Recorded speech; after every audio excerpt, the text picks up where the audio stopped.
was once a sweet little boy, much loved by everyone, but most of all by his grandmother, who could never do enough for him. She once made him a little riding hood of red velvet, and as it looked so pretty on him, and he never wore anything else, people called him Little Red Riding Hood.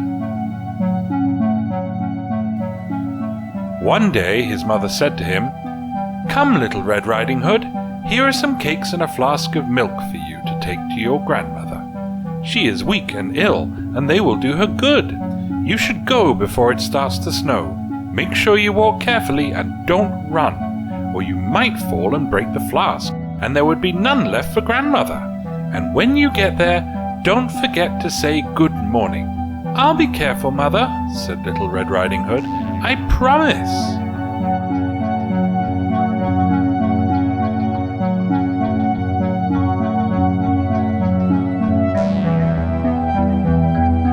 Now, grandmother lived in the wood, half an hour's walk from the village.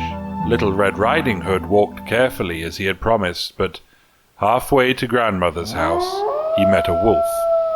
But as he didn't know what a bad creature he was, he did not feel frightened. "Hello, Little Red Riding Hood." "Hello, Mr. Wolf." "Where are you going so early, Little Red Riding Hood?" "To my grandmother's." "What are you carrying under your apron, Little Red Riding Hood?" "Milk and cakes which we baked yesterday. My grandmother is very weak and ill, so they will do her good." "Where does your grandmother live, Little Red Riding Hood?" "A quarter of an hour's walk from here. Her house stands beneath pine trees. You might know it from the red door." The wolf thought to himself, "That tender young thing would be a delicious meal, and would taste better than his grandmother. I need to find a way to get both of them." He walked with Little Red Riding Hood a little while and said, "Little Red Riding Hood, just look at the snow all round you and the trees you could climb. You are walking quickly as if you were going to school, and yet it is so delightful out here in the wood." Little Red Riding Hood looked around him at the sunbeams sparkling on the snow and the trees to play in, and he thought to himself, "If I were to take fresh firewood to my grandmother, she would be very pleased, and it is so early that I will still reach her in plenty of time." So he ran about in the wood, playing in the snow and collecting wood. He would find a fallen branch, and then see another a little farther off, and so he went farther and farther into the wood.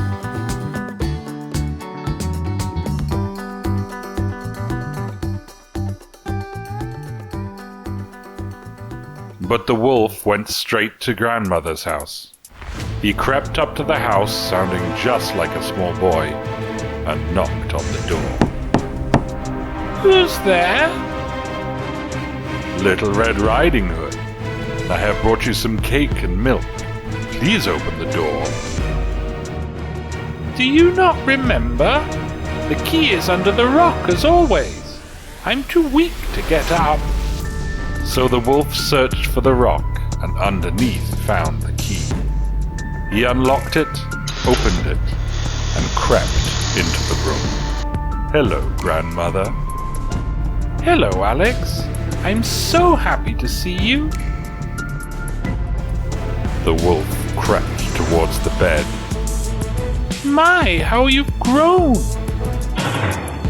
"And when my belly is full, I shall grow yet more," cried the wolf, and leaped on top of grandmother, swallowing her whole before she could cry out. Then he put on her clothes and her cap, and lay down in her bed to wait. Little Red Riding Hood had been running among the trees all this time, and when he had gathered as much wood as he could hold, he set off once again to his grandmother's house.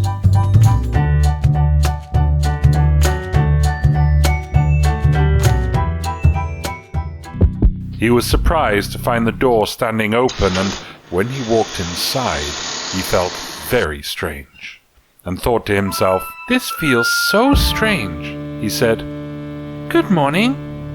But there was no answer. He went up to the bed, and there lay his grandmother, with her cap pulled over her eyes, so she looked very odd.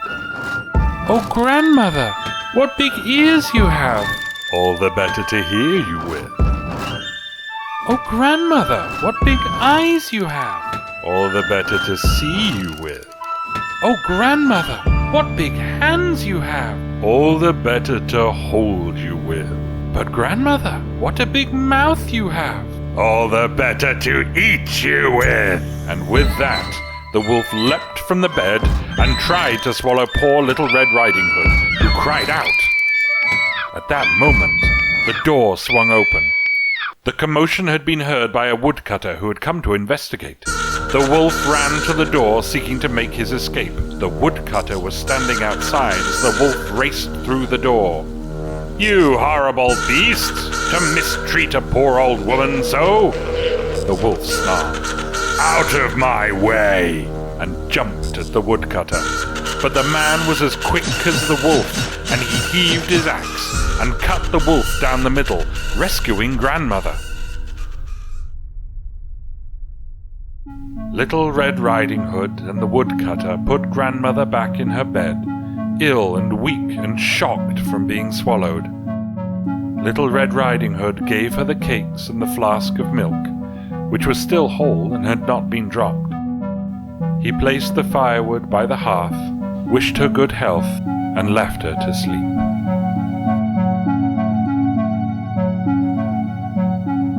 Little Red Riding Hood walked swiftly all the way home. In the wood he saw more wolves, but already they knew it was dangerous to try to eat a little boy in a red hood. And from that day, anyone who went into the wood wore red, and the wolves never bothered them again.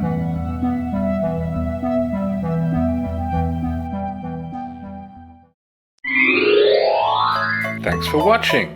If you liked the video, like it. If you learned from it, share it with your friends. And if you loved it, subscribe to the channel.